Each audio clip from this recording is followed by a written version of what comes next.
everybody, and welcome to Freaky Table. My name is Joan. Yana and Co are joining me in the house, and we bring our favorite guest to join us on very hot topics. And today we are going to be talking about social media or social poisoning. How has that affected African youths? And that includes relationships, work life, every sphere of our lives. And joining us on set is MC, host, and actress Vicky Fokala, and a fashionista and socialite, Diobe Allen. So guys, welcome. Thank you. You guys look amazing. Wow, it looks like the hat session is, that way. Then the glasses, just the two of us are kind of odd. Then the white shirts. Wow. Okay. Guys, it looks like the fashionista just spread the fashion to this side. Welcome, guys. You guys look amazing. Vicky, so good to have you. Wow. Again. Yes, again. So we're going to be discussing social media. I think every one of us use social media for various things, for relationships, for work, for everything in our lives. And for some reason, it seems like we cannot do without social media in 2021 and forward, right? So America, I'm just going to give this, so before we get into the whole matter. American actress and socialite and mother of God knows how many children, Pamela Anderson. She's rock life. We all know that she's been around. She's married a couple of times, divorced a couple of times. And today she's saying that she's quitting social media and advising every other person to quit social media because she feels like it is too consuming. It has made us to forget what is real.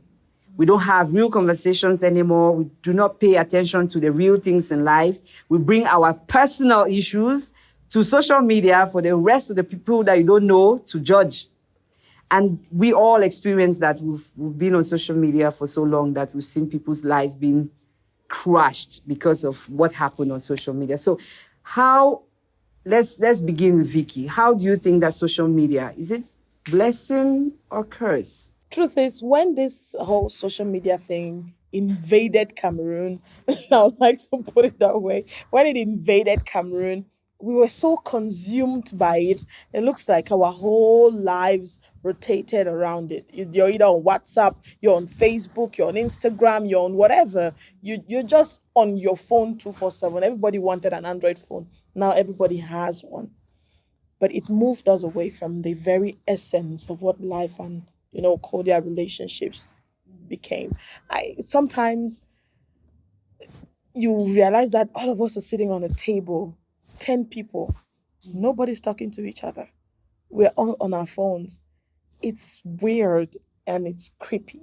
For someone who's watching. Yes, for someone who's watching. I catch myself in the middle of it sometimes. Like, this is not even happening. How come nobody's saying anything on this table? Because everybody is on their phones. And I think gradually, personally, I moved away from all the social media thing. I'm present on it, but I know how I have learned to manage it, to use it on my alone time or to use it when I'm alone, and value the fact that I can actually sit with people and have real conversations.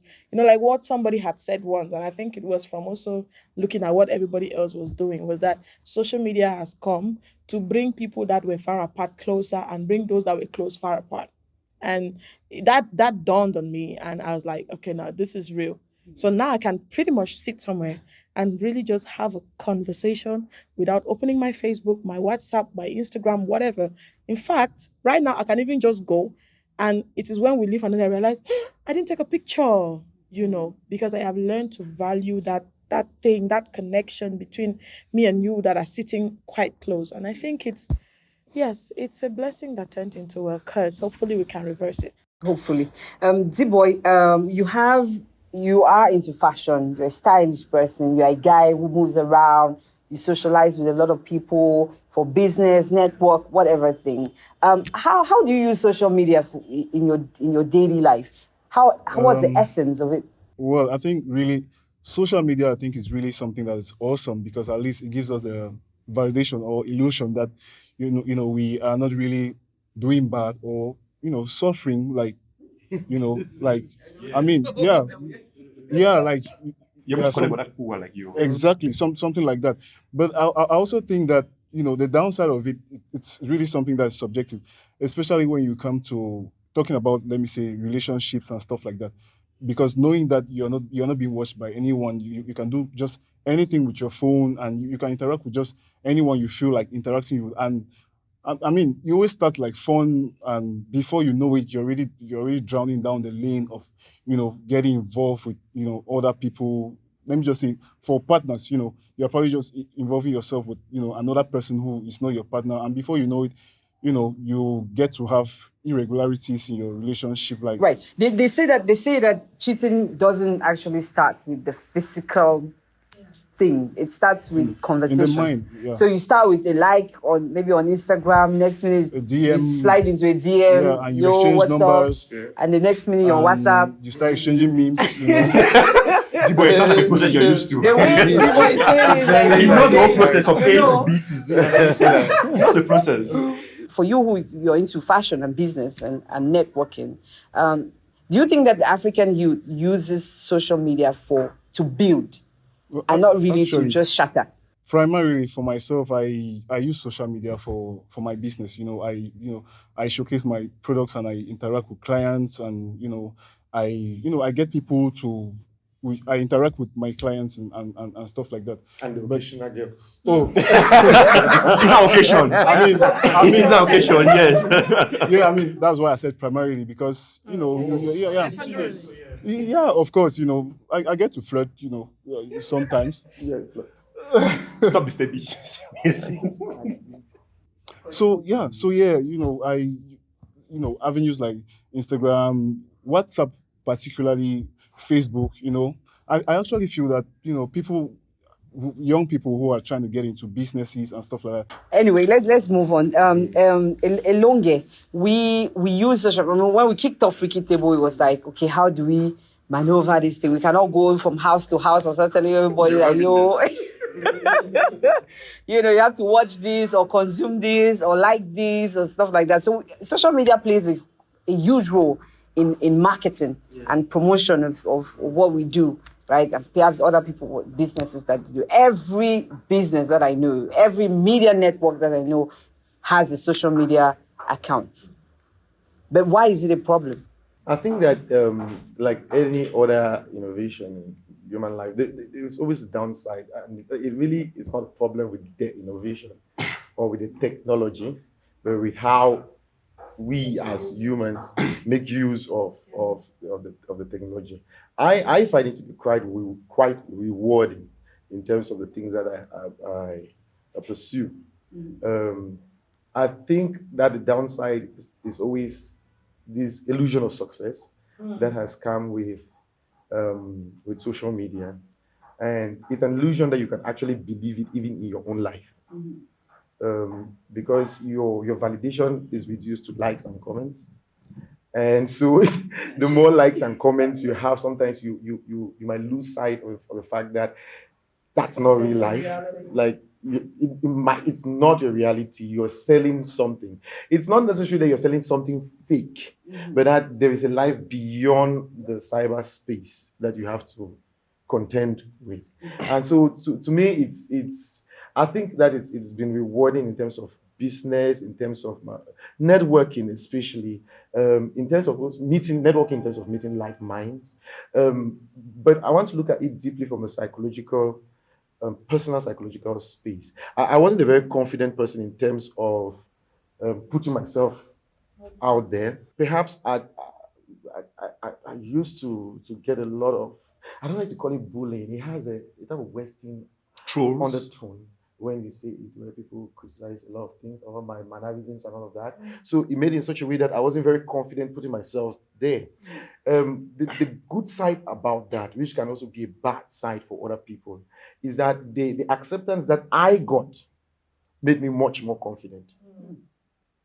So I can put myself there. I feel very hot. I feel like I feel hotter than hell. And all of that. And it's a very good feeling to know that people can see you like this. The flip side is that people can also see you the other way. And then if that becomes depression bundle.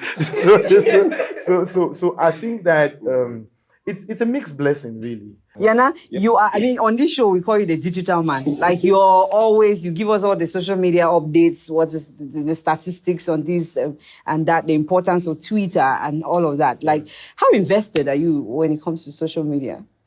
First of all, a great part of what I do on my job, which is digital advertising, has to do with being on that space, understanding trends and understand how culture moves. Because, with the way social media is right now, in the flip of a second, things can just change. So you have to understand how human behavior is moving within that time. But the question about whether social media is poisonous or is a blessing, I think what social media has done is it has basically just shown human beings for who we really are. It's not really brought up anything new. We've always been this way, but then what's happened is that we are good now to put it out there and then connect on a different level. We see that, this person is like me. And then now we build that connection and then we find our communities, which is what basically the social media is about. Because if you go to Twitter, you have maybe the football community, you have the writers community. So they found their community and then they build on that community for better things. And another thing too is speaking about, like Ilonge talked about validation and how that has really affected us psychosocially even.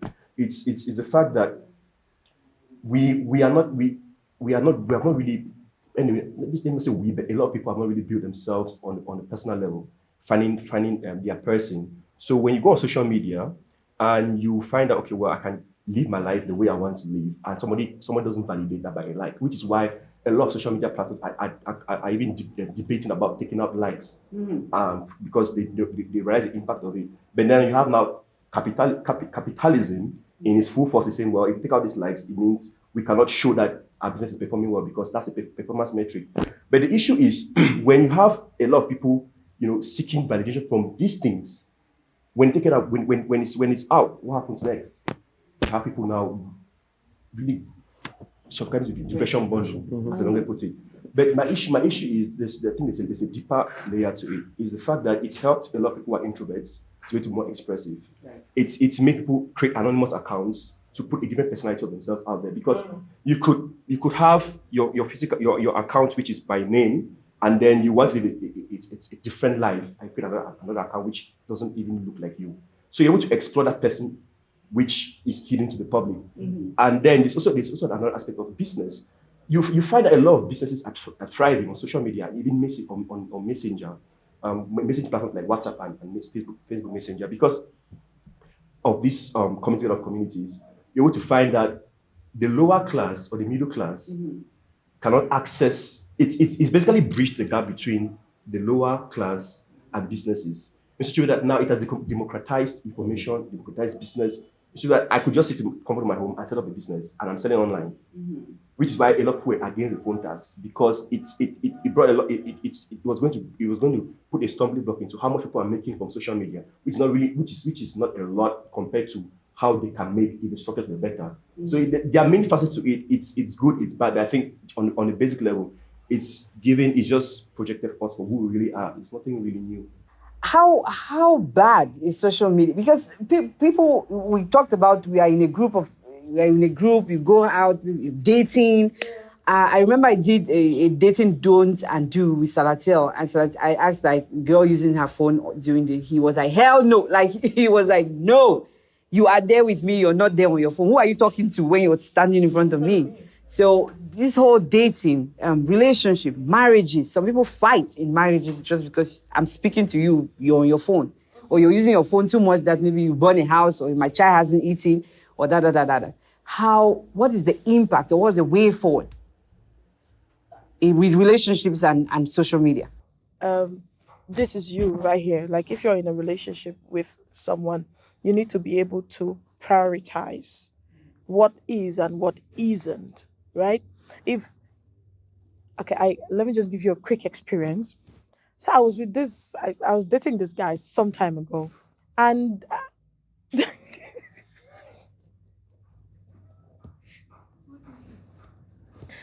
and when you finish having sex, there's that moment when you want to just you get what I mean. You want to cuddle. You immediately after you want to cuddle.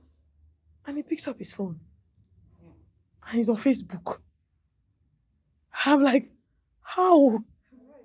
Like, okay, I'm the kind of person that except it's work, and I will take permission to do that when I'm with you.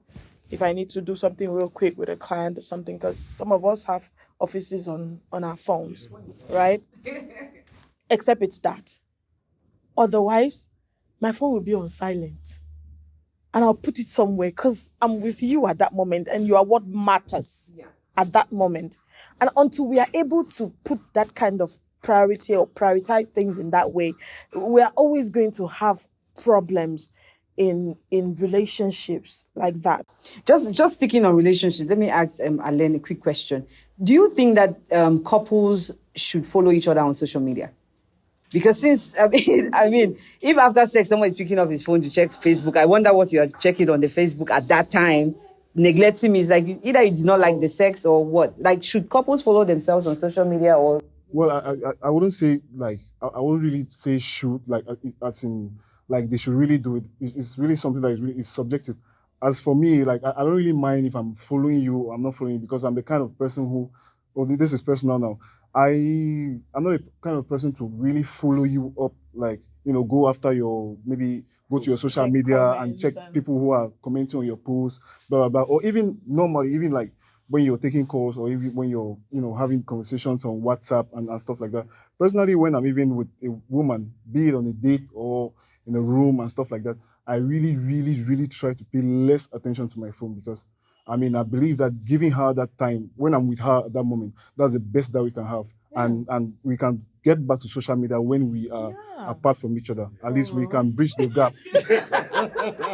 Yeah. So we can just as much as bridge the gap when we are away from each other, but when we are around each other, I really care less about my phone. And I think that people should really act that way because it really helps to strengthen and bond relationships more. So we're still sticking with phones and relationships, perhaps partners. And there was a situation where somebody during sex, had to use his phone, which landed him into really some serious problems, right? A footballer that we all know. So what is it about the phone and sex? Like when you're having sex, if you're having a date, you should focus on the date. Now that's intimate. Too intimate is the sex. Then you're still on your phone during sex. Elonge, good or bad situation? How do you fix that if I thought you're even launched into that kind of? It's so loaded. I don't know why you're asking me that question. I don't know why you're asking me. It is loaded. Anyway, first of all, I just think my bedroom is a no phone zone. Those who have been there. No, like it's a no phone zone. Generally, my house, it's not a place where you really be interested in using your phone because we always have, like we meet and we have so much to discuss, so much to talk about that really you feel left out if you have to be on your phone. So I think that the environment that I have groomed with with friends, and it's one in which I don't think that social media gets into that relationship. In terms of my own personal relationships, I have not. As I said, phones cannot even get into the bedroom. In terms of, and talk less of sex and picking up a phone, and like it just feels out of place. It doesn't even feel. It's really out of place. First of all, because of the consequences of just taking out the phone. You don't know you can just press the wrong button. You can just press the wrong button. You can just press, my beautiful nudes would just be out there like that for the world to see. But I think this thing has been, for a relationship, has really been tough for me. Really tough because I'm very private with my relationship. I've not necessarily dated people who are private like that. So they want to say, okay, if I'm here with you, want to put a Snapchat or something out there. And I feel like in relationships, by documenting my life and just putting everything. That thing caused so much problem in my past relationship. You don't even know. But it caused so much problem because as you would know, I started putting statuses in 2020, like January. I wasn't putting up statuses. I wasn't even watching statuses. So I started putting it up. But I was dating this person who constantly putting it. And then she'll put my picture on her status, and she'll be like, Babe, she'll send a picture to you, and her intention is you have to put that picture. But I don't want people's opinions in my relationship, so I don't want to put it. And it feels like it starts straining the relationship, because the person starts feeling that there is something that you are hiding, that the fact that you're uncomfortable putting. So you can imagine that a status become a validation of whether you're cheating or not, or whether a relationship is whether you're committed or not. When I don't just want people in my business, like you have the attention from me, so why do you need my status? I also do realize that sometimes it's important for the person to, if the person feels much more confident like that, to provide wiggle room. So I had to make some changes in order that, because relationship is really about compromise. So I had to make some changes in order that the relationship can feel better. You know, but it wasn't something that I was particularly interested in. Damn, man. Yana, Yeah. I mean, I don't know how you maneuver your relationships without. Do you follow your girlfriend on social media? Oh, by the way, I don't. We are not even friends. And what happened was she blocked me. We had problems. She had blocked me, and then when we rekindled things, she came back and then sent you a fresh week. I was like, nope. We're not doing this thing again. About all of this. So when someone blocks you, the person is you will be We are blocked. done. We are done. You cannot come back. See, this thing really comes to personal choices about how you want to be in a relationship, because some people consider flirting on social media just putting yourself out there as a form of PDA. Yeah, where you say, okay. For example, those on Twitter, if you tweet something and then your girlfriend quotes tweets it, and then you guys start playing on the timeline, it just feels like you guys are, it's a form of PDA, but, digital PDA. But then to me, it has bigger implications when you find that people are breaking up because you put another girl on your status. Or you went and liked somebody's post. I mean, like, how do you break up? I mean, it's okay. I get the fact that you want to be possessive of the fact that this is my space. You want to you want the person to respect that space. But when you start putting check marks on the fact that this person does this on social media, it's a reflection of how he thinks and feels about me, then there's a problem. But I want to go beyond how it's hampering relationships to the fact that it's actually strengthening a lot of long-distance relationships. Because in 2001, you had to go to maybe my 70 to make a call to somebody who was in the United States. When the person is doing his own thing there, then you are trying to be faithful here. And then, by the time it's December, and when he's coming back, he comes with the white lady or somebody else, and you're heartbroken. But then now there are more platforms to really connect. There's FaceTime, you can talk physically, not physically, but face to face. I mean, I read this interview on Tech Cabal, where they're trying to interview couples who are in long distance relationships, and they said what they really want is for these tech nerds to produce something they could just teleport, so they can meet their partners whenever and however. But the issue is if you're in a relationship and you find that it works for you to be out there with your partner, it's fine. Yeah. If it doesn't work for you, don't do it. Yeah. I'm personally very, very, I like my things private. Keep it off social media. Whatever I put out there is what I want to see, or what is intentional. So things like family, personal relationships, keep it aside. I mean, there may be the occasional post like, okay, maybe you're having a good time, and then you're like, this sharing your experiences. But then it's not for people to come and say, well, I feel like I always have a problem with the consequence of oversharing. That I've seen on social media where people have shared so much about their relationship that it creates this atmosphere of envy and hate around them. So that when something terrible happens to their relationship, say it falls apart, the kind of backlash that you get, like, or just the fact that everybody has an opinion about the fact, you want to move on, but you're always seen in the shadow. I've been there. Of that relationship. Everybody knew about it, and we were posting pictures of us all the time. Our daily lives was about us, and that relationship lasted quite a while.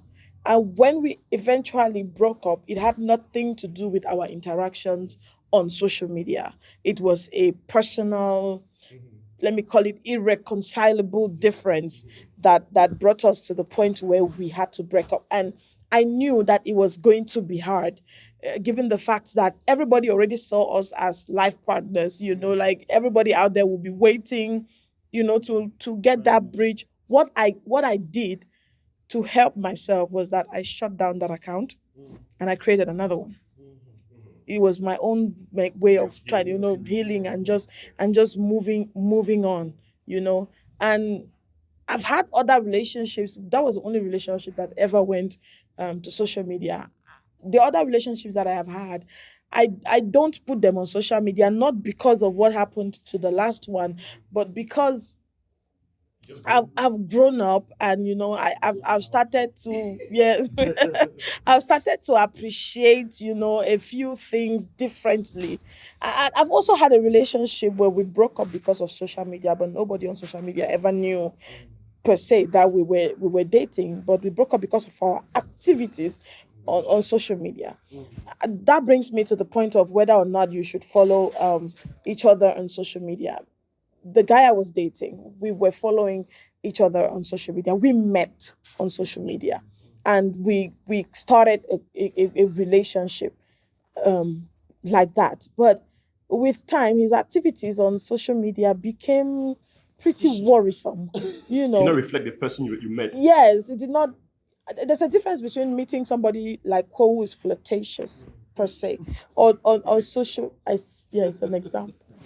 On social media, who's flirtatious, and then when it starts moving away from the level of being just, if you're single and you can be flirtatious on social media, but now when you get a relationship, I feel technically there should be some level of consideration as per how the other person could feel, especially if lies start coming into the matter. Like me and the person are only for comment section, you need to go for messenger, but then you realize that it's actually going to the messenger level, and then your thoughts go wild. Like, okay, what else could be there that I do not know? And then the flirt moves from pretty virtual sex on comment sections. That's disrespectful to me. You understand? Vicky, I have a question for you about, Yes. because you've been in the space where you're not with the couple, you're not out there with your partner, and a space where you're out there with the person. Yes. Now, there's this debate always about your partner waking up in the morning and posting on social media before hitting you up, before even saying hello, good I morning. can't even take that. I can't take that. Would you take it? Would you My own take used it? to. My own used to. If you like, that's what she was doing. Okay. Yes. I really don't mind. Mhm. My issue is that don't make me do it. Yeah. So like, I don't care how you want to handle your social media and whether you want to make whatever noise you want to make. Don't drag me. No, but I think what Yana is actually asking is, for example, I cannot be in a relationship with you. You wake up in the morning and it's midday. We haven't said a word to each other, but you've made 10 posts on Facebook. No. So you find it Yeah, respectful? yes. No, No, it it's depends. not- To it's me, it not. really depends on what you're posting. Like, it really, Does it matter. no, truly, it does. If it's something which is urgent, something I think that is around your business and all of that, I really don't. Okay, cool. bother You talk about those, you've spoken about it being whether it's urgent or not. I'm going to ask you this question: do you think if somebody, your partner, has good news, Yes. something like maybe she's gotten a promotion, Yeah. do you think you should be the first person to know, or if will you be comfortable if the person puts it on social media? No, I before will not. telling you? And I'll not only be uncomfortable with that, Yeah. I'll be angry. Okay. You really cannot. Okay. That to me is a form of betrayal. Yeah. That is actually setting me as afterthought. Thank you. Because I mean, something that big, I can't be seeing it on social media, or I can't know about it after social media. In No, fact, social media is supposed to know about 2 days after. Yeah. But you have been you are in a long distance relationship, Uh-huh. so I want to know how you've been able to handle it, because long distance relationships have to work only through either messaging apps Virtually, or basically. virtually. Yeah. How have you been able to? I think I was one who was never. I couldn't even imagine I would be in a long distance. I think you know that already. But I met this person on social media, and we talked and he kept saying. At some point, he was like, "I really like you," and at some point again, he said he loves me. I was like, "Okay, stop. I don't think I believe any word that you're saying until I see you." And then we spend like a week, 2 weeks. And then if you go back and still say that you love me, then I might be listening to whatever you're saying. Because I don't believe, you don't know me. Yeah, you don't know who I am. You don't know what I like, what I don't like, or what I would not like about you. Yeah. Then you come and tell me that you love me how? I don't understand. So it was he couldn't even believe it that I'm always on social media, I'm writing and this and that. And I would say that. I was like, no. So he came to Cameroon, and then, we met, and then we spent some time together, and he went back. He was like, okay, I think I like the personality that I met. I said, okay, give it another year. When you come back again, I see that same personality, which I changed. I did change. And then, it was we almost break up. We almost. And then there was a conversation that happened, and I said, okay, if this is the person I really want, then I will try and make it work. But it's way beyond the social media thing, because I met him personally, so I know who he is. Yeah, so if it goes beyond, maybe now I can get a ring, maybe. If it doesn't, but I'll just enjoy my time that I had with the person. But quick question for everybody. I mean, how much of this is driven by FOMO, fear of missing out? Because you realize that fear of missing out. FOMO, yeah. When you realize that, okay, now today's Valentine's Day, this person's boyfriend has gotten her the new latest iPhone. The guy has gotten an express trip to Dubai. So now, do you start now? Does that really put pressure, inspire, or really just put you under a lot of pressure to you want this? Set the standards, because a lot of people use social media to set standards for their relationship or whatever should be, because they say, okay, this person has done this, I want to be up to that standard. This person has done that, then I should not be able to do this. I was saying that you read books, right? You get inspired. Someone wrote it, you don't even know the person, how the person wrote it, what inspired him or her. Yeah. You read books, you get inspired. You could do what the book is saying, or you don't. Yeah. And you grew up with parents. Parents told you this is right, this is wrong. You grew up to your own person and say, I want to follow what my father was saying, or I don't want to follow what my father is saying. So it's the same thing that I approach. That's the way I approach social media. You put up your love relationship on social, doesn't mean that that's my love. That's your relationship. It has nothing to do with me. So it is, like everything in life, you could pick out the things that inspire you about that thing and flow with it, and trash the other ones that you feel like this is, I'd be like, no, this one. I think I give you. So I'm here with my girlfriend in my house, and then the neighbors are, going after each other.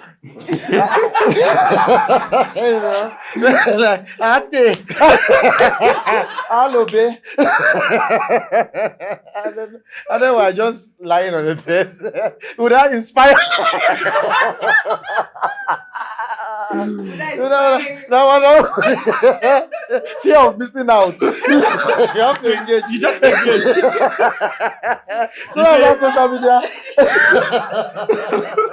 So the conversation ends here right now with 4 or 5 people, but the conversation definitely continues under the comment section. Please tell us what you think. Social media, is it poisonous or is it a blessing to our lives, as relationships or our careers? If it has affected you one way or the other, please share your experience, and we're right there to, share the depression moment or the happy moment with you. So please do not also forget to subscribe to the YouTube channel. It's Decoded TV Show. And from us to you, we love you. But until next time, stay out of trouble.